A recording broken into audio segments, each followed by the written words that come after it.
Hi friends, welcome to government jobs portal. So మనం general studies 4000 bits part 59కి రావడం జరిగిందండి. క్లియర్గా చూసుకోండి, మనం ఆల్రెడీ పాలిటీ వరకు కంప్లీట్ చేసాం అండ్ ఎకానమీ ఒక 150 బిట్స్ మనం చూడడం జరిగింది.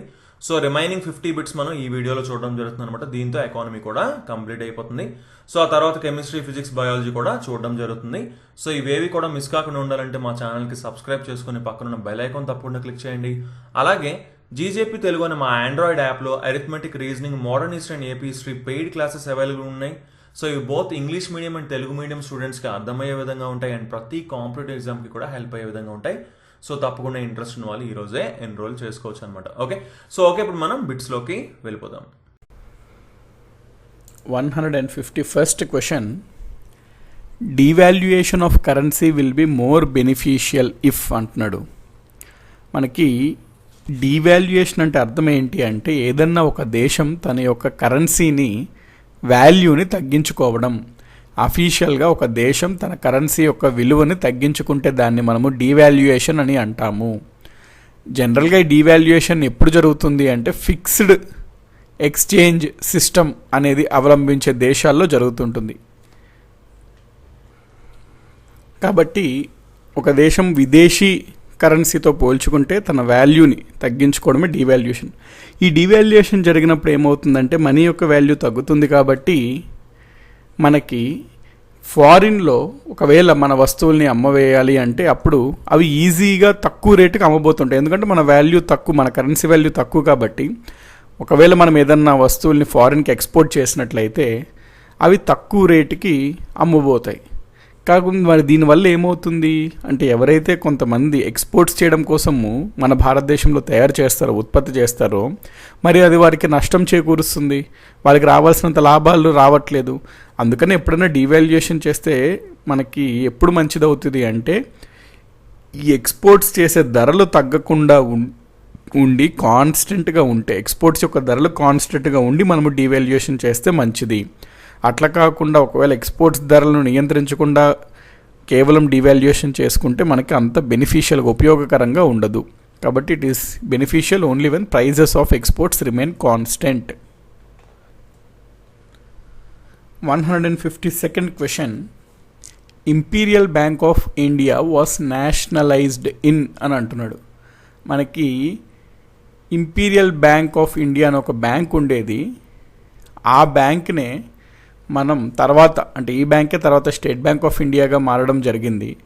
అయితే ఇంపీరియల్ బ్యాంక్ ఆఫ్ ఇండియాని ఎప్పుడు జాతీయకరణం చేశారు అని ప్రశ్న అడుగుతున్నాడు ఇక్కడ. 1955లో ఇంపీరియల్ బ్యాంక్ ఆఫ్ ఇండియాని జాతీయకరణం చేయడం జరిగింది. 1955. 153rd question, the apex body for formulating plans and coordinating research work in agriculture and allied fields is. మనకి ఇక్కడ ప్రశ్న ఏమడుగుతున్నాడంటే వ్యవసాయానికి సంబంధిత రంగాల్లో, వ్యవసాయం మరియు వ్యవసాయానికి అనుబంధ రంగాల్లో మనకి ఏదన్నా పథకాలు కానీ ఏమన్నా ప్లాన్స్, పాలసీస్, ప్రోగ్రామ్స్ ఏమైనా చేయాలి అంటే వాటిని అమలుపరచడంలో, ప్లాన్స్ తయారు చేయడంలోనూ, చేసినటువంటి ఆ పథకాలను అమలుపరచడంలోనూ కోఆర్డినేట్ చేసుకుంటూ ఉన్న సంస్థల్లో హయ్యెస్ట్ సంస్థ ఏది, ఎపెక్స్ బాడీ ఏది అని అడుగుతున్నాడు ప్రశ్న ఇక్కడ ఉన్న వాటన్నిటిలో. సో వీటికి మనకు ఆన్సర్ వచ్చేసరికి అగ్రికల్చర్కి సంబంధించి ఐకార్ అంటాం అనమాట. ఐకార్ అనేది ఎపెక్స్ బాడీ అగ్రికల్చర్కి సంబంధించి. ఐకార్ అంటే Indian Council for Agricultural Research, ICAR. 154th question, which bank was baptized as the State bank of India. State bank of ఇండియాగా పేరు పెట్టబడిన బ్యాంక్ ఏది? ఇందాక నేను మీకు చెప్పాను కదండి, మనకి ఇంపీరియల్ బ్యాంక్ ఆఫ్ ఇండియా ఉండేది. ఈ బ్యాంక్ని 1955లో మనము జాతీయకరణం చేయడం జరిగింది. 1955లోనే ఈ ఇంపీరియల్ బ్యాంక్ ఆఫ్ ఇండియాని జాతీయకరణం చేసి దానికి స్టేట్ బ్యాంక్ ఆఫ్ ఇండియాగా నామకరణం చేయడం జరిగింది. కాబట్టి answer imperial bank of India. 155th question, which of the following is not an undertaking under the administrative control of ministry of railways.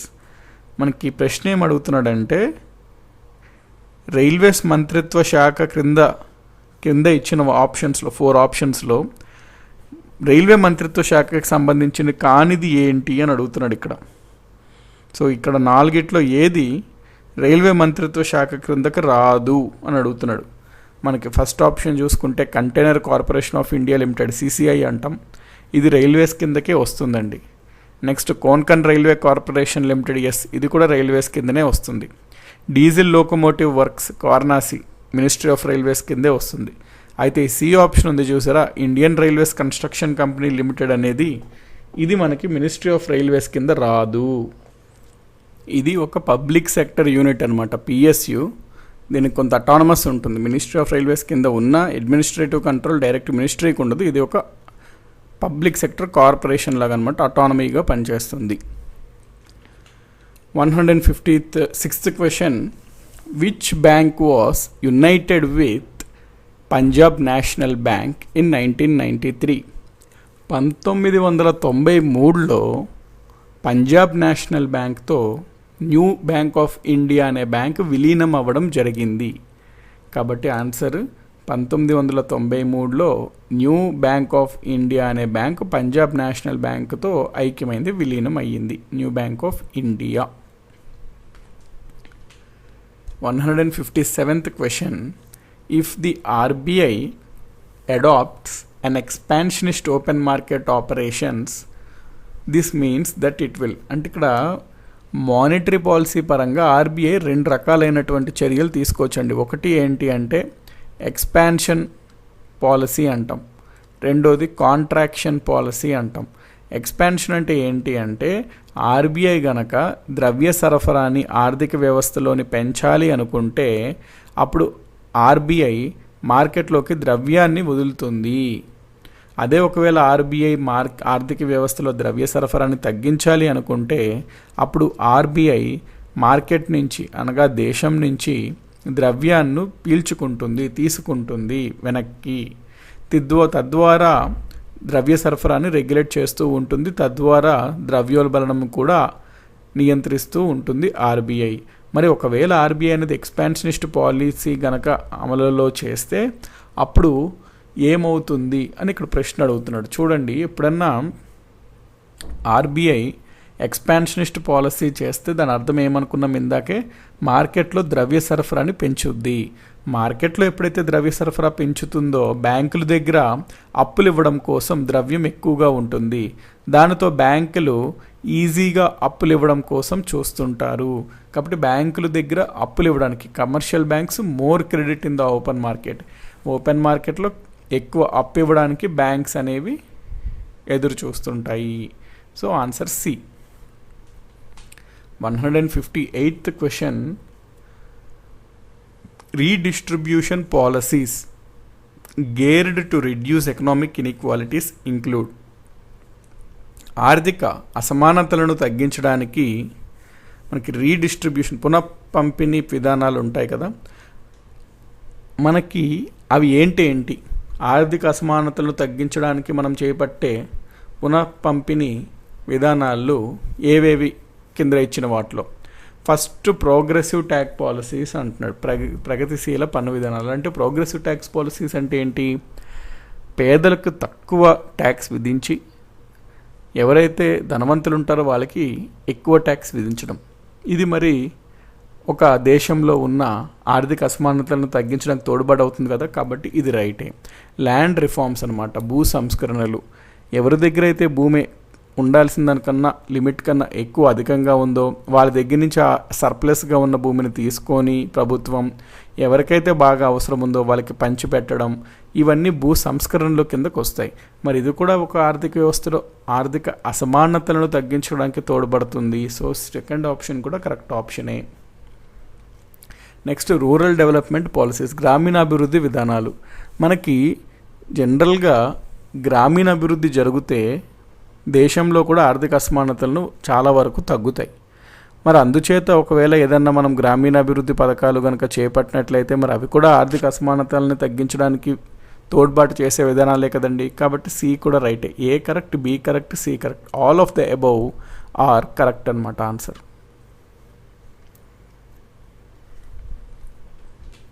159th question, which among the following is not a public sector bank? మన భారతదేశంలో చాలా బ్యాంకులు ఉన్నాయి. అయితే ఆ బ్యాంకుల్లో కొన్ని బ్యాంకుల్ని మనము పబ్లిక్ సెక్టర్ బ్యాంకులని అంటాము. ఏ బ్యాంకుల్ని పబ్లిక్ సెక్టర్ బ్యాంక్ అంటాము? పేరులోనే ఉంది పబ్లిక్ సెక్టర్ అంటే గవర్నమెంట్ బ్యాంక్స్ అన్నమాట. పబ్లిక్ సెక్టర్ అంటే గవర్నమెంట్ సింపుల్గా మాట్లాడుకుంటే. సో ఇవి ప్రభుత్వ రంగ బ్యాంకులు. ప్రభుత్వ రంగ బ్యాంకులు అంటే అర్థం ఏంటి? ఆ బ్యాంకులో 100కి 100% వాటా ప్రభుత్వానికి ఉండాలనా అంటే కాదు, అట్లా కాదండి. మనము ఈ కన్సెప్షన్ ఒకవేళ ఉంటే తీసేసేయండి. ప్రభుత్వం వాటా 100% ఉంటేనే ఆ బ్యాంకుని మనం ప్రభుత్వ రంగ బ్యాంక్ అంటాము అంటే కాదు. మరి ఏ బ్యాంకుల్ని మనం ప్రభుత్వ రంగ బ్యాంకులు అంటామంటే మెజారిటీ అనగా 50% కంటే ఎక్కువ వాటా గనక ఏదన్నా బ్యాంకులో ప్రభుత్వానికి ఉన్నట్లయితే ఆ బ్యాంకుల్ని మనము ప్రభుత్వ రంగ బ్యాంకులు పబ్లిక్ సెక్టర్ బ్యాంక్స్ అని అంటాము. మనకి ఏప్రిల్ 2020 కల్లా మనం మాట్లాడుకున్నట్లయితే మొత్తం మీద భారతదేశంలో 12 ప్రభుత్వ రంగ బ్యాంకులు ఉన్నాయి, 12 పబ్లిక్ సెక్టర్ బ్యాంక్స్. ఏప్రిల్ 2020లోనే ఒక విలీనం జరిగిందనమాట. అంటే ఒక 10 ప్రభుత్వ రంగ బ్యాంకులను విలీనం చేస్తూ 4 పెద్ద బ్యాంకులుగా చేయడం జరిగింది. దాంతో total number of public sector banks 12కి చేరుకుందనమాట యాజ్ ఆఫ్ ఏప్రిల్ 2020. అయితే క్రింద 4 ఆప్షన్స్ ఇచ్చాడు. అందులో పబ్లిక్ సెక్టర్ బ్యాంకు కానిది ఏది అని అడుగుతున్నాడు. మనకి ఇచ్చిన వాటిలో 3 పబ్లిక్ సెక్టర్, 1 కాదు. మనం ఒక్కొక్కటి చూద్దాం. అలహాబాద్ బ్యాంక్ అది ప్రభుత్వ రంగ బ్యాంకేనండి. City Union Bank, UCO bank, Vijaya bank అని ఇచ్చాడు కదా. ఇందులో మనకి City Union bank private bank అండి. ఇది ప్రైవేట్ బ్యాంక్ అనమాట, ప్రభుత్వ రంగ బ్యాంక్ కాదు. So answer City Union Bank. 160th question, short term finance is usually for a period ranging up to. మనకి ఆర్థిక వ్యవస్థలో ఫైనాన్స్ అంటే 2 రకాలు ఉంటుందండి. ఫైనాన్స్ ఆర్థిక వ్యవస్థలో షార్ట్ టర్మ్, లాంగ్ టర్మ్ అని అంటాము. ఫైనాన్స్ మనకి ఆర్థిక వ్యవస్థలో 2 రకాలు ఉంటుంది. ఒకటి షార్ట్ టర్మ్ అంటాము, 2 లాంగ్ టర్మ్ అని అంటాము. షార్ట్ టర్మ్ అంటే జనరల్గా మనం ఫైనాన్స్లో ఏదన్నా ఒకవేళ కాలం గనక సంవత్సరం కంటే తక్కువ అంటే 365 రోజులు లేదా 12 నెలల కంటే తక్కువ ఉంటే దాన్ని మనం షార్ట్ టర్మ్ అంటాము. అదే ఫైనాన్స్లో మనం లాంగ్ టర్మ్ అంటే జనరల్గా మోర్ దాన్ 1 ఇయర్ ఉంటే మనము లాంగ్ టర్మ్ అంటాము. ఇప్పుడు ఫర్ ఎగ్జాంపుల్ ఒక అప్పు తీసుకున్నారనుకోండి, ఆ అప్పు తిరుగు కట్టాల్సింది సంవత్సరం కన్నా లోపల అనుకోండి, అది షార్ట్ టర్మ్ లోన్ అంటాం. అదే తీసుకున్న అప్పు సంవత్సరం కంటే ఎక్కువ కాలం తర్వాత మనం కట్టవలసి ఉంటే దాన్ని మనం లాంగ్ టర్మ్ లోన్ అంటాం. సో ఫైనాన్స్లో షార్ట్ టర్మ్ అంటే 12 నెలలు లేదా 1 సంవత్సరం కంటే తక్కువ కాలాన్ని షార్ట్ టర్మ్ అని అంటాము.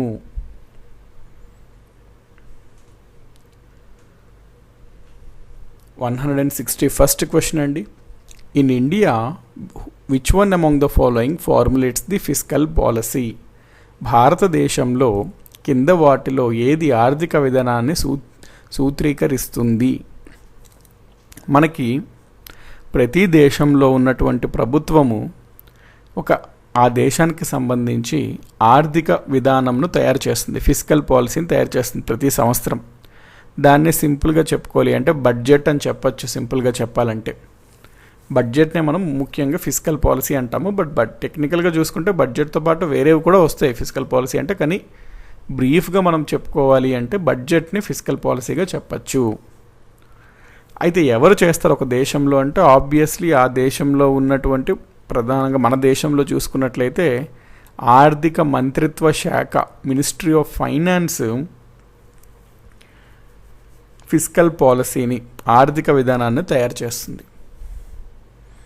ఫైనాన్స్ కమిషన్, అది మినిస్ట్రీ ఆఫ్ ఫైనాన్స్, ఆర్థిక మంత్రిత్వ శాఖ. 162nd question, which is the largest commercial bank of the country? మనకి కమర్షియల్ బ్యాంక్స్ అని ఏ బ్యాంక్స్ అని అంటాము అంటే ఏ బ్యాంకులు అయితే లాభాల కోసం పనిచేస్తాయో ఆ బ్యాంకుల్ని కమర్షియల్ బ్యాంక్స్ అంటాం, వాణిజ్య బ్యాంకులు అంటాం. దాదాపుగా మనకి బ్యాంకుల్లో ఉన్నటువంటి చాలా షెడ్యూల్డ్ బ్యాంక్స్ కమర్షియల్ బ్యాంక్సే. అయితే అందులో మనకి ముఖ్యంగా భారతదేశంలో చూసుకున్నట్లయితే చాలా ఉంటాయి కమర్షియల్ బ్యాంక్స్. అందులో అతి పెద్ద కమర్షియల్ బ్యాంక్ ఏది? అతి పెద్ద అంటే అర్థం ఏంటి? చాలా రకాలుగా మనం పరిశీలించవచ్చు. వాటిలో ఉన్న డిపాజిట్లు అవ్వచ్చు, లేకపోతే వాటికున్న బ్రాంచెస్ పరంగా, లేకపోతే ఎంప్లాయీస్ పరంగా, లేకపోతే మార్కెట్ వాల్యూ పరంగా. అయితే ఏ పరంగా చూసుకున్నా మనకి భారతదేశంలో టాప్ మోస్ట్ ఏది అంటే State bank of India. Market సైజ్లో చూసుకున్న 55% దాకా స్టేట్ బ్యాంక్ ఆఫ్ ఇండియాదే. డిపాజిట్ల పరంగా మాట్లాడుకున్న, ఎంప్లాయీస్ పరంగా మాట్లాడుకున్న, ఏ పరంగా మాట్లాడుకున్నా మనకి SBI State bank of India అనేది largest commercial bank in our country. State bank of India. 163rd question, budget deficit అంటే ఏమిటి అని అడుగుతున్నాడు. అంటే బడ్జెట్ లోటు అని చదువుతాం కదండి, డెఫిసిట్ అంటే లోటు. బడ్జెట్ లోటు అంటే ఏంటి అనే ప్రశ్న ఇక్కడ మనకి అడుగుతున్నాడు. మనకి బడ్జెట్లో ముఖ్యంగా రెండు ఉంటాయి, రెండిటి గురించి మాట్లాడతాం బడ్జెట్లో. ఒకటి ఏంటి, ఆదాయము అంటాం. ఆదాయంనే బడ్జెట్ భాషలో రిసీప్ట్స్ అంటాము. మరియు మనకి అయ్యే ఖర్చు అంటే ఎక్స్పెండిచర్ అంటాము. సో ఎప్పుడన్నా మనకి ఆదాయం జనరల్గా ఎంత అభివృద్ధి అయిన దేశమన్నా సరే బడ్జెట్లో ముఖ్యంగా ఆదాయం కన్నా ఖర్చు ఎక్కువగా ఉంచుకుంటారండి. ఆ మిగిలింది లోన్ల రూపంలో అట్లా తీసుకుంటారు, అప్పుల రూపంలో. కాబట్టి రెసిప్ట్స్ అనేవి వచ్చే ఆదాయం ఖర్చు కన్నా ఎక్కువగా ఉంటుంది జనరల్గా. అయితే మరి ఎంత ఉంది డిఫరెన్స్ వీటి మధ్యన, ఎక్స్పెండిచర్కి మరియు ఆదాయంకి, వ్యయంకి మరియు ఆదాయంకి ఎంత డిఫరెన్స్ ఉందో తెలిపేదే మనకి బడ్జెట్ లోటు, బడ్జెట్ డెఫిసిట్. అంటే ఇండైరెక్ట్గా ఇది ఏం తెలుపుతుంది, మనకు వచ్చే మొత్తం ఆదాయం నుంచి మనకు అయ్యే మొత్తం వ్యయం గనక తీసినట్లయితే మనకు వచ్చేదే బడ్జెట్ డెఫిసిట్. కాబట్టి బడ్జెట్ డెఫిసిట్ అంటే డిఫరెన్స్ బిట్వీన్ ఆల్ రిసిప్ట్స్, అంటే మొత్తం ఆదాయము మొత్తం ఖర్చుల మధ్యన ఆ డిఫరెన్స్ వ్యత్యాసం ఉంటుంది కదండి, దాన్ని మనము బడ్జెట్ డెఫిసిట్ అని అంటాము. డెఫిసిట్ అంటేనే లోటు. సో బడ్జెట్ లోటు అంటే మొత్తం ఆదాయంకి మొత్తం ఖర్చుకి వ్యయంకి మధ్యన తేడా. 164th question, in utensils worth ₹1000. ఇది ఇఫ్ అండి. If utensils worth ₹1000 are produced with copper worth ₹500. అంటే ఇది ఒక ఆలోచింపచేసే ప్రశ్న, ఏం లేదండి, సింపుల్. ఇక్కడ నేను మీకు ఎక్స్ప్లెయిన్ చేస్తాను చూడండి. ఇక్కడ ఏమంటున్నాడు అంటే యుటెన్సిల్స్ అంటే వంట సామాగ్రి. ఒక ₹1000 విలువ గల ఒక వంట సామాగ్రిని తయారు చేస్తే అందులో అది దేంతో తయారు చేశారంట, కాపర్తో చేశారు. ఆ కాపర్ యొక్క వాల్యూ ఎంత, ₹500. మరియు ఆ తయారు చేయడానికి మరి మనుషులు కావాలి, మరి మనుషులు తయారు చేసినందుకు వాళ్ళకి వేతనాలు ఇవ్వాలి కదండి, జీతాలు. ఆ జీతాలు ఇచ్చింది ₹100 అనుకోండి. అంటే ఈ వంట సామాగ్రిని తయారు చేయడానికి పనిచేసినటువంటి కార్మికులకి ఇచ్చిన జీతం ₹100 అనుకుంటే, నెక్స్ట్ ఇవి చేయడానికి ఇంకా బోల్ట్లని రకరకాల వేతావు కూడా అవసరం కదండి. మరి వాటివన్నీ కలిపి ఏవైతే ఇతర పరికరాలు మనకు అవసరం, ఇతర వస్తువులు ఇది తయారు చేయడానికి అదొక ₹100 అనుకోండి. Other products required, other things required. మనము డిప్రిసియేషన్ వాల్యూని జనరల్గా 0 చేసేసుకున్నట్లయితే ఇక్కడ మనకి మొత్తం మీద వాల్యూ యాడెడ్ ఎంత ఈ ప్రాసెస్లో అని అడుగుతున్నాడు. ఇట్లాంటి ప్రశ్న అడిగినప్పుడు మనం మొత్తం ఏం చూడాలి అంటే మొత్తం అసలు మనకి ఎంత ఖర్చు అయింది చూడాలి. మనకి ఎంత ఖర్చు అయిందండి, ₹100 ఇతర మెటీరియల్స్, ₹100 వేతనాలు, 200 కాపర్, 700. మనకి ₹700 ఇక్కడ తయారైనదనమాట. అంటే ₹700 వస్తువులు వాడాం మనము. కానీ అదంతా తయారు చేసి మనం ఎంతకు అమ్ముతున్నాం, ₹1000 అమ్ముతున్నాం బయట. అంటే మనకి పడింది ₹700, అమ్ముతుంది 1000. అంటే మొత్తం మనం ఈ మధ్యలో తయారు చేయడంలో వాల్యూని ఎంత యాడ్ చేసినట్టు, ఎంత విలువగల వాల్యూని యాడ్ చేసినట్టు, ₹300 వాల్యూని మనం యాడ్ చేసాం. కాబట్టినే మనము దీనికన్నా 300 ఎక్కువ ₹1000కి అమ్ముతున్నాము మార్కెట్లో. కాబట్టి 300 is the correct answer. 165th question, the subsidiary banks attached to the state bank are. మనకి స్టేట్ బ్యాంక్ ఆఫ్ ఇండియా కింద అసోసియేటెడ్ బ్యాంక్స్ లాగా, అనుబంధ బ్యాంకుల్లాగా 7 బ్యాంకులు ఉండేవండి. అయితే మెల్లమెల్లగా కాలానుగుణంగా ఆ 7 బ్యాంకులను ఎస్బీఐతో కలిపేయడం జరిగింది మెల్లగా. దాదాపుగా 2014, 2015 వచ్చేసరికి మొత్తం 7 అనుబంధ బ్యాంకులను ఎస్బీఐలో కలిపేశారు. ఏవేవి మరి ఎస్బీఐలో కలిపిన 7 బ్యాంకులు అంటే State bank of Bikaner and Jaipur ఉంది, State bank of Hyderabad SBH, State bank of Indore, State bank of Mysore, State bank of Patiala, State bank of Saurashtra, State bank of Travancore. ఈ 7 బ్యాంకుల్ని ఆల్ ది అబవ్ బ్యాంక్స్ని ఎస్బీఐలో కలిపేయడం జరిగింది, విలీనం చేయడం జరిగింది. 166th question. Paper currency first started in India in. మన భారతదేశంలో కాగితపు కరెన్సీని మొట్టమొదటిగా ఎప్పుడు ప్రారంభమైంది? మనకి 1861లో ఒక చట్టం చేసాం, 1861 కౌన్సిల్స్ యాక్ట్ అంటాం ఆ చట్టంని, 1861 కౌన్సిల్స్ యాక్ట్. ఈ చట్టం ప్రకారం మనకి భారతదేశంలో కాగితపు కరెన్సీల్ని తయారు చేయడానికి హక్కు ఇచ్చింది చట్టం. కాబట్టి 1861లో కాగితపు కరెన్సీని తయారు చేయడం, ముద్రించడం ప్రారంభమైంది మన భారతదేశంలో. 167th question. The ARDC is now a branch of. ARDC మనకి agriculture and rural development corporation అనే ఒక సంస్థ ఉండేదండి.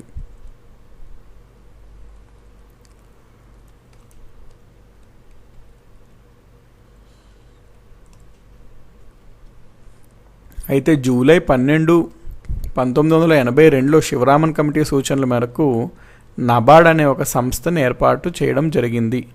నబార్డ్ అంటే national bank for agriculture and rural development. ఇది ఎపెక్స్ బాడీ అనమాట, అత్యున్నత సంస్థ అగ్రికల్చర్కి రూరల్ డెవలప్మెంట్కి సంబంధించి. అప్పటి వరకు ఉన్నటువంటి ఏఆర్డిసి అనేది, ఇది ఎప్పుడైతే నబార్డ్ ఏర్పాటయిందో దాంట్లో ఒక శాఖలాగా పెట్టడం జరిగింది ఏఆర్డిసిని. కాబట్టి ఏఆర్డిసి ఇప్పుడు ఎవరి యొక్క శాఖ అంటే నబార్డ్ యొక్క శాఖ. NABARD full form national bank for agriculture and rural development. NABARD యొక్క ఫార్మేషన్ ఎస్టాబ్లిష్డ్ ఇయర్ ఎప్పుడు అంటే 1982. ఇంకా చెప్పాలంటే జూలై 12, 1982. నబార్డ్ ఏ కమిటీ సూచనల మేరకు ఏర్పడింది అంటే శివరామన్ కమిటీ సూచనల మేరకు నబార్డ్ని ఏర్పాటు చేయడం జరిగింది. 168th question. Awadh commercial bank was found in. Awadh commercial బ్యాంక్ని ఎప్పుడు స్థాపించారు అనే ప్రశ్న ఇక్కడ మనకి అడుగుతున్నాడు. అవధ్ అంటే ఏం లేదండి, ప్రస్తుతం మనం అయోధ్య అంటాం కదా, వారణాసి అయోధ్య. ఈ అయోధ్యనే మనము అప్పుడులో అవధ్ అని పిలిచేవాళ్ళము. సో ఈ అవధ్ కమర్షియల్ బ్యాంక్, అవధ్ జాతీయ బ్యాంకుని ఎప్పుడు ఏర్పాటు చేశారు అనే ప్రశ్న అడుగుతున్నాడు. దీనికి సంబంధించి ఆన్సర్ ఏంటంటే మనకి 1881 అనమాట. 1881. ఈ అవధ్ కమర్షియల్ బ్యాంకే మొట్టమొదటిసారిగా భారతీయులచే ఏర్పాటు చేయబడిన బ్యాంక్. ఇది భారతీయులచే ఏర్పడిన బ్యాంక్. అంటే ఇది మొత్తం భారతీయులు కాదండి, కాకపోతే ఏర్పాటు చేసిన వాళ్ళు భారతీయులు కూడా ఉన్నారు, యూరోపియన్స్ కూడా ఉన్నారు.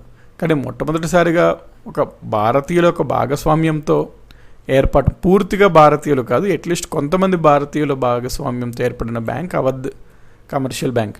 పూర్తిగా భారత యాజమాన్యంతో ఏర్పడిన బ్యాంక్ మనకి పంజాబ్ నేషనల్ బ్యాంక్ అండి. అది 1894లో, అంటే ఇది ఏర్పాటైన ఇంకొక 13 ఏళ్ళకి ఆ బ్యాంక్ వచ్చింది. Punjab National Bank 1894. 169th question. Devaluation of currency leads to అని అడుగుతున్నాడు. డీవాల్యుయేషన్ అంటే అర్థం ఏంటంటే ఒక దేశం కావాల్సుకొని ఆ దేశం యొక్క కరెన్సీ వాల్యూని తగ్గించుకోవడం. ఇది ఎందుకట్లాగా ఏదైనా దేశాలు తన వాల్యూని తగ్గించుకుంటాయంటే అంతర్జాతీయ మార్కెట్లో ట్రేడ్లో డిఫరెన్సెస్ వస్తే అప్పుడు దానికి తగునంగా రీవాల్యుయేషన్ లేకపోతే డీవాల్యుయేషన్ చేస్తారంటే ఒక కరెన్సీ యొక్క వాల్యూని పెంచడం లేదా తగ్గించడం ఒక దేశం చేస్తుంది అనమాట. సో దట్ ఆ ట్రేడ్ ఏదైతే బ్యాలెన్స్ దెబ్బతిందో ఆ సెట్ అవ్వడం కోసం. సో ఇక్కడ ప్రశ్న ఏం అడుగుతున్నాడంటే ఏదన్నా ఒక దేశం తన కరెన్సీని డీవాల్యూ చేస్తే ఏం జరుగుతుంది అని అడుగుతున్నాడు. డీవాల్యుయేషన్ చేస్తే జనరల్గా ఏమవుతుందండి, ఆ దేశంలో ఉన్న కరెన్సీ యొక్క వాల్యూ, మనీ యొక్క వాల్యూ తగ్గుతుంది. ఎప్పుడైతే దేశంలో ఉన్న ఆ కరెన్సీ యొక్క వాల్యూ తగ్గుతుందో మరి ఆ దేశంలో ఉన్నటువంటి వస్తువుల యొక్క ధరలు ఆటోమేటిక్గా పెరుగుతుంది కదండి. అంటే 100 రూపాయల వాల్యూ ముందు ఎక్కువగా ఉండేది, డీవాల్యుయేషన్ జరిగితే 100 రూపాయల వాల్యూ తగ్గిపోద్ది. సో ముందు 100 రూపాయలకు అమ్మిన వస్తువు ఇప్పుడు 110కో 115కో అమ్ముతారు. ఎందుకంటే మనీ వాల్యూని తగ్గించడం తగ్గింది వాల్యూ డీవాల్యుయేషన్ అయినప్పుడు. కాబట్టి డీవాల్యుయేషన్ మనకి దేనికి దారితీస్తుంది అంటే ఆ దేశంలో ఉన్నటువంటి ధరల యొక్క పెరుగుదలకు దారితీస్తుంది. So increase in domestic prices, దేశీయ ధరల పెరుగుదలకి దారితీస్తుంది. 170th question. Since 1983, the RBI's responsibility with respect to regional rural banks was transferred to. మనకి జనరల్గా భారతదేశంలో ఉన్నటువంటి ఏ బ్యాంకులనన్నా నియంత్రించేది ఆర్బీఐ. కాకపోతే రీజనల్ రూరల్ బ్యాంక్స్ ఏవైతే ఉన్నాయో ఆర్ఆర్బీస్ అంటాము, వాటికి సంబంధించి 1982 ఎప్పుడైతే నబార్డ్ ఏర్పాటైందో ఆ నెక్స్ట్ ఇయర్ 1943 నుంచి డైరెక్ట్ కంట్రోల్ మనకి వాటికి నబార్డ్ చేస్తుంది, కానీ ఓవరాల్ సూపర్విజన్ ఆర్బీఐ చేస్తుంది. కాకపోతే ప్రధానంగా డైరెక్ట్ కంట్రోల్ ఆర్ఆర్బీస్కి రీజనల్ ప్రాంతీయ గ్రామీణ బ్యాంకులకి ఎవరు చేస్తారు అంటే నబార్డ్ చేస్తారు. ఇది ఎప్పటి నుంచి చేయడం జరిగిందంటే ఇది 1983 నుంచి ఈ పద్ధతిని ఫాలో అవడం జరుగుతుంది, నబార్డ్ అన్నమాట. Punjab National bank was established in. మనకి భారతదేశంలో బ్యాంకింగ్ చరిత్రలో మొట్టమొదటిసారిగా పూర్తిగా భారతీయుల చేత ఏర్పడిన బ్యాంక్ ఏది అంటే పంజాబ్ నేషనల్ బ్యాంక్ అని మనం ఆన్సర్ చేయాలి. మరి పూర్తిగా భారతీయ భాగస్వామ్యులచే ఏర్పడిన పంజాబ్ నేషనల్ బ్యాంక్ ఎప్పుడు ఏర్పాటైందంటే 1894లో ఏర్పాటు అయ్యింది. 1894 is the correct answer. 172nd question. Deficit financing అంటే అర్థం ఏమిటి అని అడుగుతున్నాడు. డెఫిసిట్ ఫైనాన్సింగ్ అంటే అర్థం ఏమిటి? ఇక్కడ చూడండి, మనకి డెఫిసిట్ అంటే లోటు. ఎప్పుడన్నా లోటు ఎప్పుడు వస్తుంది అంటే మనకి బడ్జెట్లో వచ్చిన ఆదాయంని రిసీప్ట్స్ అంటామండి. దీన్ని రెవెన్యూ అని కూడా అనుకోవచ్చు, ఆదాయం. ఎక్స్పెండిచర్ అంటాం, అంటే జరిగిన వ్యయం, ఖర్చు. ఎప్పుడన్నా మనకి ఎక్స్పెండిచర్ ఖర్చు ఎక్కువగా ఉందనుకోండి రిసీప్ట్స్ కన్నా, అప్పుడే మనము డెఫిసిట్ అంటాము, అంటే బడ్జెట్ లోటు బడ్జెట్ అని అంటాము.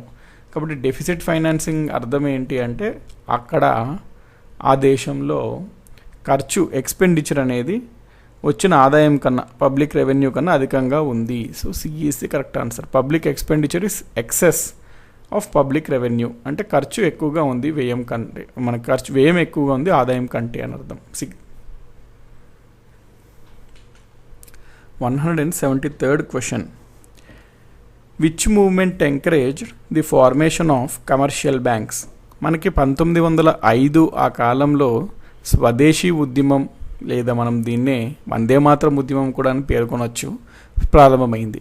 ఈ ఉద్యమంలో భాగంగా మన స్వదేశీయంగా అంటే దేశీయంగా భారతీయుల చేత సంస్థలు ఏర్పాటు చేయాలి అనే ఒక ఉద్దేశంతో సంస్థలు ఉత్పత్తి అంతా భారతీయులే చేసుకోవాలి, విదేశీయులు వచ్చి మనల్ని మార్కెట్లను కొల్లగొడుతున్నారు, అట్లా కాకుండా స్వదేశీని పెంపొందించాలి అనే ఉద్దేశంతో ప్రారంభించిన ఉద్యమమే స్వదేశీ ఉద్యమం లేదా వందే మాతరం ఉద్యమం. ఈ వందే మాతరం ఉద్యమం వలన బ్యాంకింగ్ సెక్టర్కి సంబంధించి కూడా మనకి చాలా భారతీయుల చేత ఏర్పడిన బ్యాంకులు ఈ కాలంలో వచ్చేది. కాబట్టి చాలా కమర్షియల్ బ్యాంక్స్, వాణిజ్య బ్యాంకులు కూడా ఈ కాలంలో ఏర్పాటైనాయి.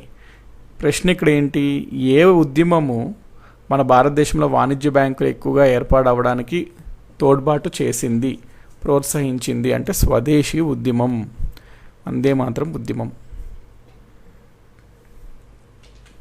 174th question. Foreign direct investment ceilings in the telecom sector have been raised from 74% to. మనకి టెలికామ్ సెక్టర్ ఉంటుంది కదండి, అంటే మొబైల్ ఇవన్నీ. ఆ టెలికాం సెక్టర్లో ఎఫ్డిఐ అంటే విదేశీ ప్రత్యక్ష పెట్టుబడులు, ఫారిన్ డైరెక్ట్ ఇన్వెస్ట్మెంట్స్, అంటే ఫారిన్ కంపెనీస్ వాళ్ళు ఫారిన్ డబ్బులు తీసుకొచ్చి నేరుగా డైరెక్ట్గా మన భారతదేశంలో పెట్టవచ్చు.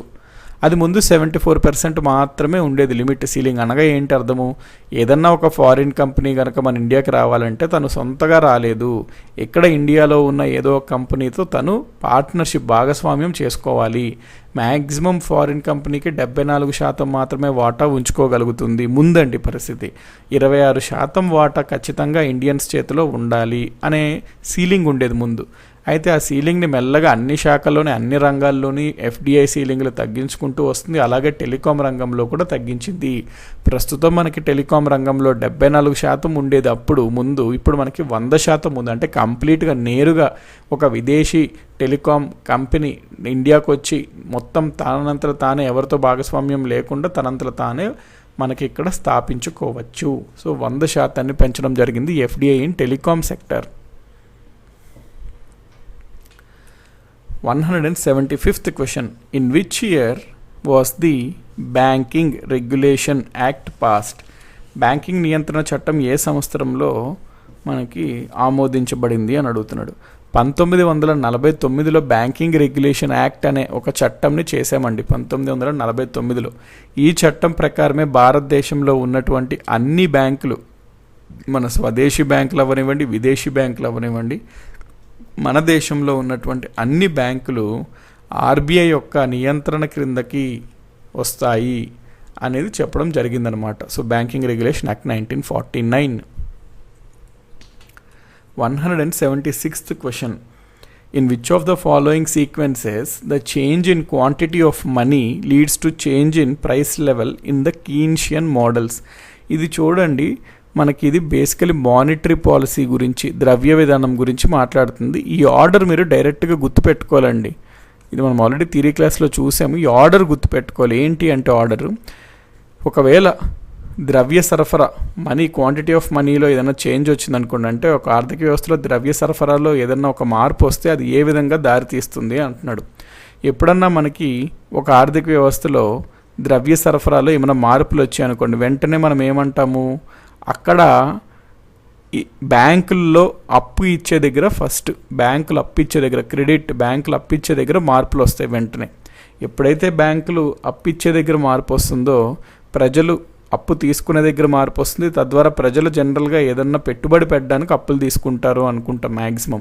సో ఇన్వెస్ట్మెంట్ చేయడానికి అప్పులు తీసుకుంటారు. మరి అప్పుల్లో మార్పులు వచ్చినాయి కాబట్టి ఆ దేశంలో ఇన్వెస్ట్మెంట్, పెట్టుబడుల్లో కూడా బాగా మార్పులు వస్తాయి. ఇన్వెస్ట్మెంట్లో మార్పులు వస్తాయి. పెట్టుబడుల్లో మార్పులు వచ్చినప్పుడు ఏమవుతుంది, మరి ఒకవేళ పెట్టుబడులు ఎక్కువగా ఉంటే, మనకి పెట్టుబడులు ఒకవేళ ఎక్కువగా ఉన్నాయనుకోండి, ఉద్యోగాలు ఎక్కువగా వస్తాయి. పెట్టుబడులు ఒకవేళ బాగా తక్కువగా ఉన్నాయనుకోండి, ఉద్యోగాలు బాగా తక్కువగా వస్తాయి. సో ఏ రకంగా మనకి పెట్టుబడులు ఉన్నాయనే దాన్ని బట్టి డిపెండ్ అయి ఉంటుంది అనమాట. సో మనకి ఎంప్లాయ్మెంట్లో, ఉద్యోగంలో కూడా మార్పులు వస్తాయి. కాబట్టి మనీ సప్లైలో చేంజ్ ఇన్ క్వాంటిటీ ఆఫ్ మనీలో డిఫరెన్స్ వస్తే, change in the rate of ఇంట్రెస్ట్లో డిఫరెన్స్ వస్తుంది. తద్వారా చేంజ్ ఇన్ ఇన్వెస్ట్మెంట్లో చేంజ్ వస్తుంది. దాని ద్వారా చేంజ్ ఇన్ ఎంప్లాయ్మెంట్ వస్తుంది. ఈ సీక్వెన్స్ అనేది మీరు డైరెక్ట్గా గుర్తుపెట్టేసుకోవాలండి. 177th question. Presidential bank at Bengal was established in. మనకి బ్రిటిషర్స్ వాళ్ళు మెడ్రాస్, బాంబే, కల్కట్టాను 3 ప్రెసిడెన్సీలుగా మనకు పాలించేవారు అప్పుల్లో. అయితే మన భారతదేశంలో బ్యాంకింగ్ చరిత్ర గురించి మాట్లాడినప్పుడు ప్రధానంగా బ్యాంకుల చరిత్రలో మొట్టమొదటిసారిగా ఈ ప్రెసిడెన్సీ బ్యాంకులను ఏర్పాటు చేయడం జరిగింది 3 ప్రెసిడెన్సీల్లో. అందులో ఫస్ట్ మనకి బెంగాల్లోనే ఏర్పాటు చేయడం జరిగింది మొదటి ప్రెసిడెన్షియల్ బ్యాంక్ని. బెంగాల్లో ప్రెసిడెన్షియల్ బ్యాంక్ని 1806లో స్థాపించారండి. 1806లో ప్రెసిడెన్షియల్ బ్యాంక్ ఎట్ బెంగాల్ అనేది ఎస్టాబ్లిష్ అయ్యింది. 178th question. Which of the following is not a part of the machinery that settles industrial disputes? అంటే మనకి పారిశ్రామిక వివాదాలను పరిష్కరించే యంత్రాలలో క్రింద వాటిలో ఏది భాగం కాదు అంటున్నాడు. Works committee, conciliation officers, board of conciliation. Conciliation అంటే వివాదాలు సామరస్యంగా పరిష్కరించడం అనమాట. ఈ 3 ఒక పారిశ్రామిక వివాదాలను పరిష్కరించడం కోసమే పనిచేస్తాయండి. వేజ్ కోర్టుకు మాత్రం ఇందులో సంబంధం ఉండదు. So wage court does not come under the industrial dispute settlement.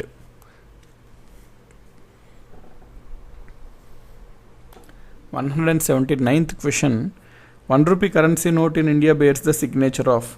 మనకి 1 రూపీ నాణెం కానీ 1 రూపీ నోట్ కానీ అది తయారు చేసుకునే హక్కు government of India, ministry of ఫైనాన్స్కి ఇవ్వడం జరిగింది.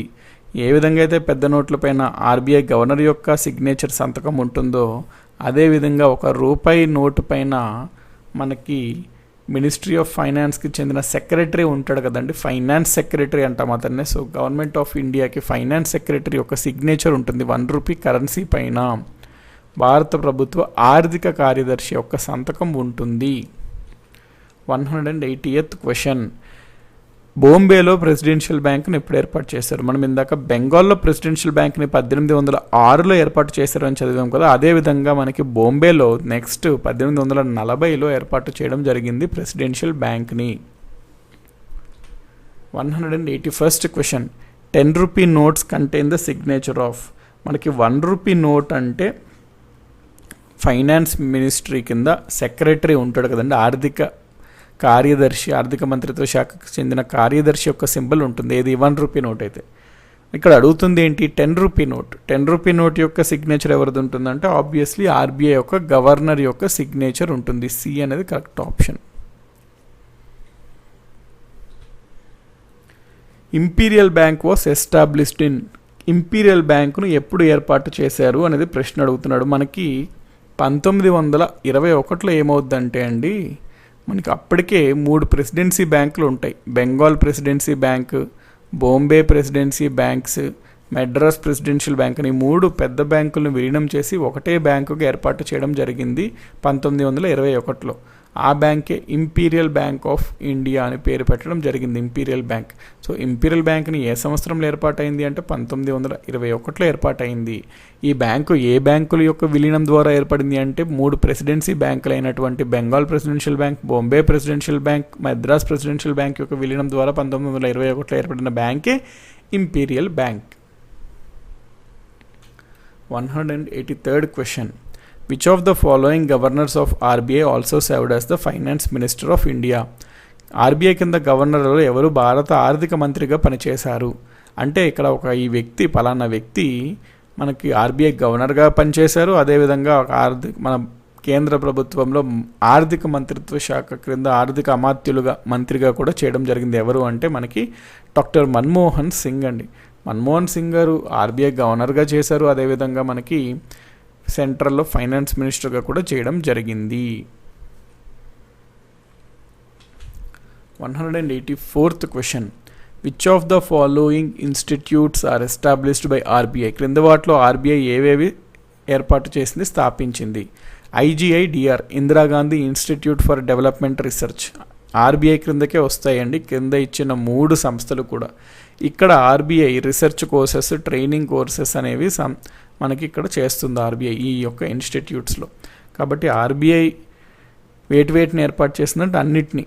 First option IGIDR, Indira Gandhi institute for development research. Next IDRBT, institute for development and research in banking technology, Hyderabad.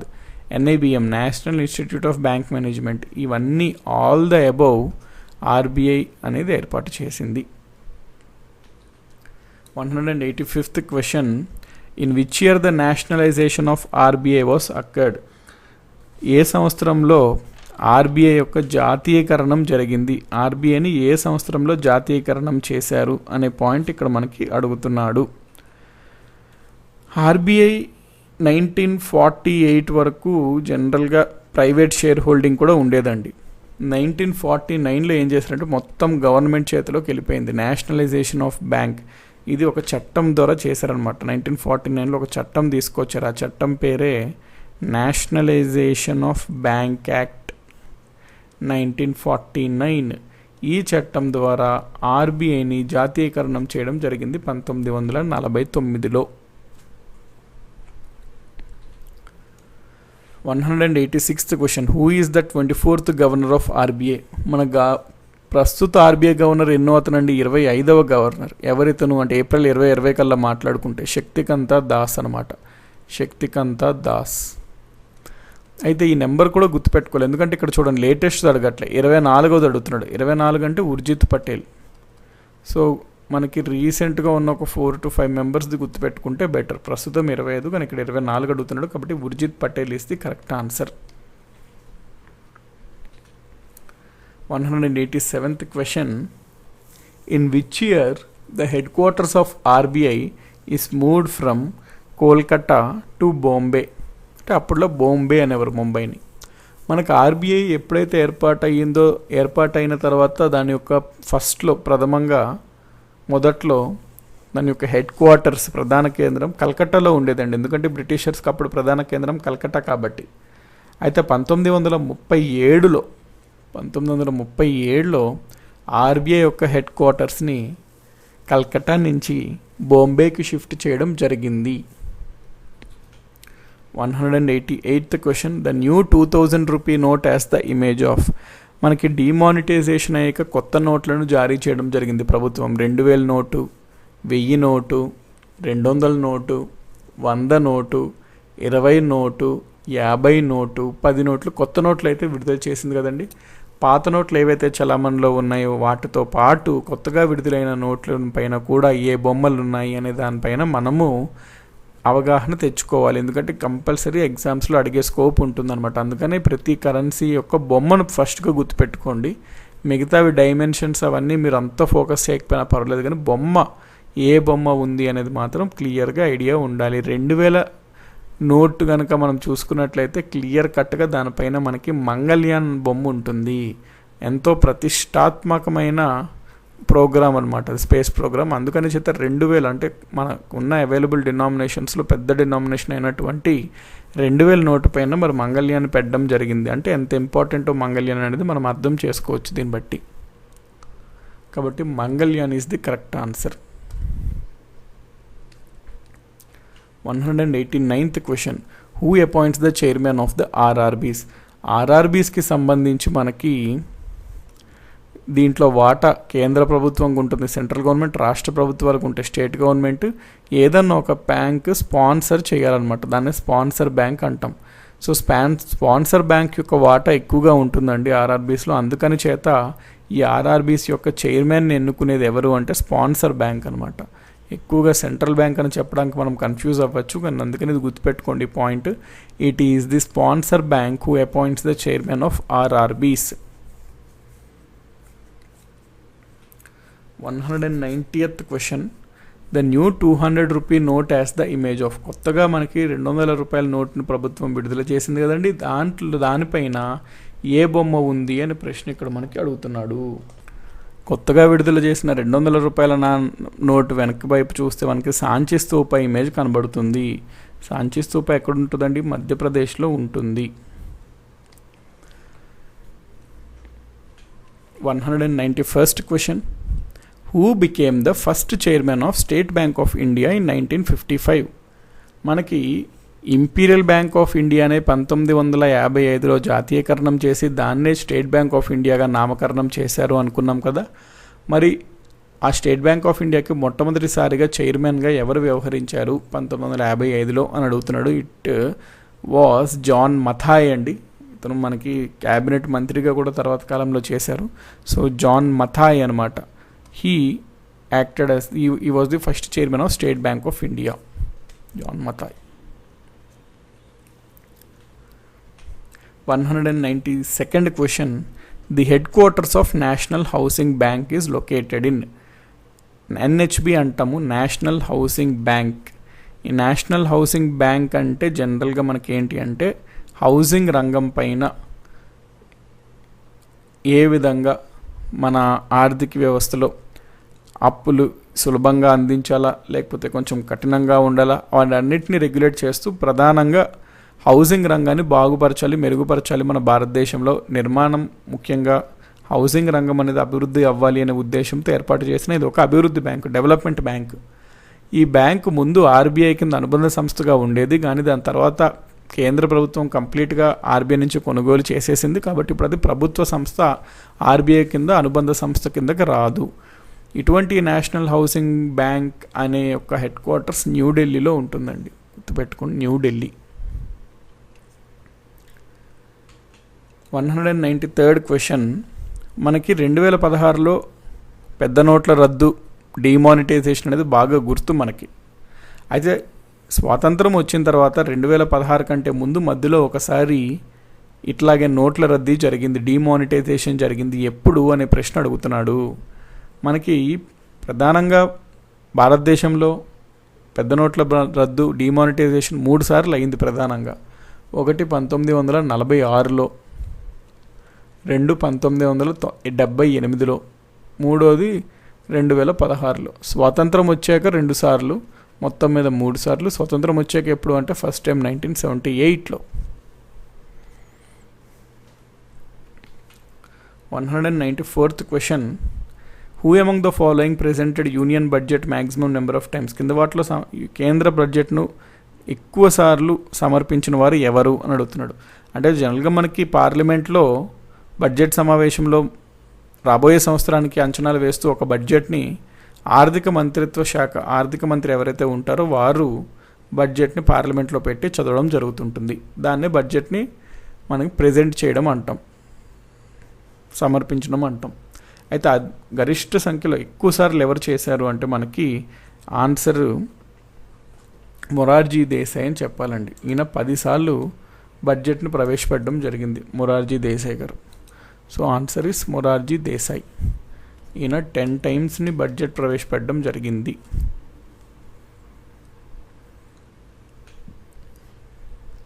195th question, ఇక్కడ ఈ స్టేట్మెంట్ ఇచ్చాడు, సరైనదా సరికానిదా, ట్రూ ఆర్ ఫాల్స్ అని అడుగుతున్నాడు. పాలు మనందరికీ అంటే చాలా పోషకారమైనవి ఆహారం అని తెలుసు. మరి అటువంటి పాలని ప్రపంచంలోనే అత్యధికంగా ఉత్పత్తి చేసే దేశం ఏది అంటే ఇండియా అంటున్నాడు.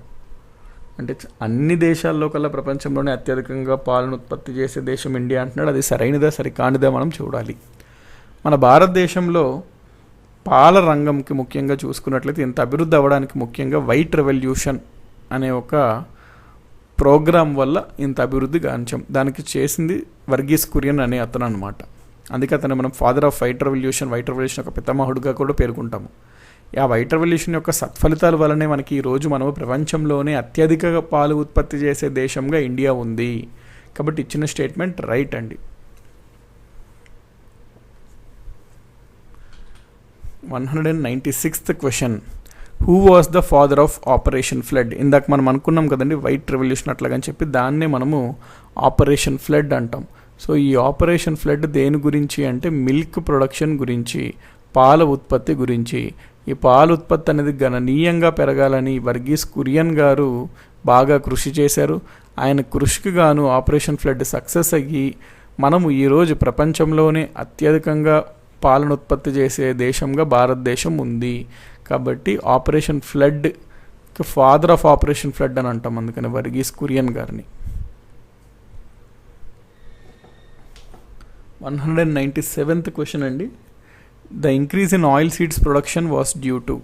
మనకి ఇక్కడ ఈ విప్లవాలు ఉంటాయి, వాటి వల్ల ఏంటంటే పర్టికులర్ ఏదన్నా ఒక వస్తువు మన భారతదేశానికి లేదా ఆర్థిక వ్యవస్థని చాలా ముఖ్యం అనుకుంటే, మరి ఆ వస్తువుని యొక్క ఉత్పత్తి బాగా పెంచాలి అనుకున్నప్పుడు దానిపైన స్పెషల్ ఫోకస్ ఇవ్వడం కోసం మనం విప్లవాలు తీసుకొస్తుంటుంది ప్రభుత్వం.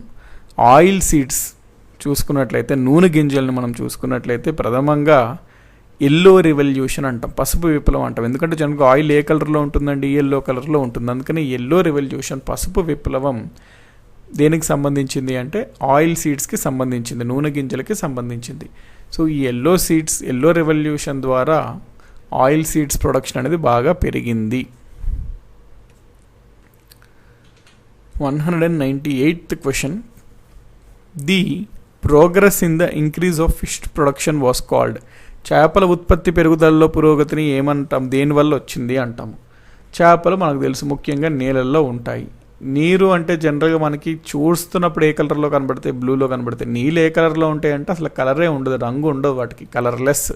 కాకపోతే మనకు చూస్తే జనరల్గా నీళ్ళు బ్లూ కలర్లో ఉంటాయి. కాబట్టి మరి ఆ నీటిలోనే చేపలు ఉంటాయి కాబట్టి చేపల యొక్క ఉత్పత్తి బాగా పెంచాలి అనే ఉద్దేశంతో విడుదల చేసిన విప్లవమే నీలి విప్లవం, బ్లూ రెవల్యూషన్. బ్లూ రెవల్యూషన్ అంటే అర్థం ఏం చేసుకోవాలి మనము అంటే, ఆ దేశంలో ఫిష్ ప్రొడక్షన్, ఫిష్ యొక్క చేపల ఉత్పత్తిని బాగా పెంచాలని ప్రభుత్వం కృషి చేస్తుంది అనేది అర్థం చేసుకోవచ్చు.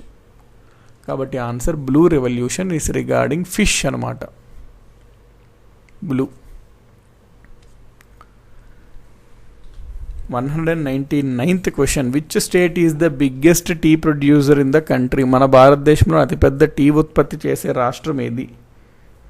జనరల్గా టీ పండించాలి అంటే షిఫ్టింగ్ కల్టివేషన్ లాంటిది, టెర్రస్ కల్టివేషన్ లాంటిది, జూమింగ్ కల్టివేషన్ లాంటిది బాగా పనికి వస్తుంటుంది. అంటే ఇప్పుడు మనకి పర్వతాల పైన ఇవి కట్టినట్లు అంటే వాటిని పండించినట్లయితే బాగా వస్తుంది అనమాట టీవీ.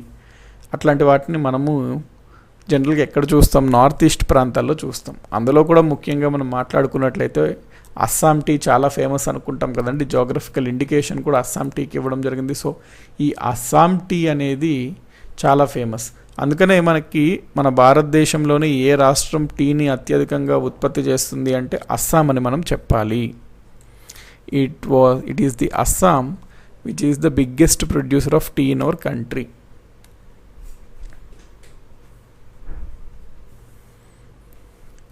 200th క్వశ్చన్ అండి. National agriculture insurance scheme was implemented on. జాతీయ వ్యవసాయ బీమా పథకాన్ని ఎప్పటి నుంచి అమలు చేస్తున్నారు అంటున్నాడు. మనకి సిసిఐఎస్ అని ఒక స్కీమ్ ఉండేదండి. సిసిఐఎస్ అంటే కాంప్రహెన్సివ్ క్రాప్ ఇన్సూరెన్స్ స్కీమ్. ఈ స్కీమ్లో కొన్ని లోపాలు ఉన్నాయి. ఆ లోపాలని సవరిస్తూ 1999 అక్టోబర్లో ఒక కొత్త స్కీమ్ని, ఈ స్కీమ్ పథకం స్థానంలో ఇంకో కొత్త పథకంని లాంచ్ చేశారు స్కీమ్ని. ఆ స్కీమ్ పేరే ఎన్ఏఐఎస్ అంటే నేషనల్ అగ్రికల్చర్ ఇన్సూరెన్స్ స్కీమ్. దీన్ని మనం అక్టోబర్ 1999 నుంచి అమలు చేస్తున్నామండి, అక్టోబర్ 1999. ఇవేంటి అంటే క్రాప్ ఇన్సూరెన్స్ అనమాట, అంటే పంట బీమా పథకాలు ఇవి. సో దీంతో మనకి 200 క్వశ్చన్స్ కంప్లీట్ అయినాయండి. So okay guys, thanks for watching. ఈ వీడియోలో మనం ఒక 50 బిట్స్ చూడడం జరిగింది. సో నెక్స్ట్ వీడియోలో మరొక 50 బిట్స్ చూద్దాం. సో తప్పకుండా ఈ వీడియోని లైక్ చేసి మీ ఫ్రెండ్స్ అందరికీ కంపల్సరీగా షేర్ చేయండి. So thanks for watching and have a nice day. Bye.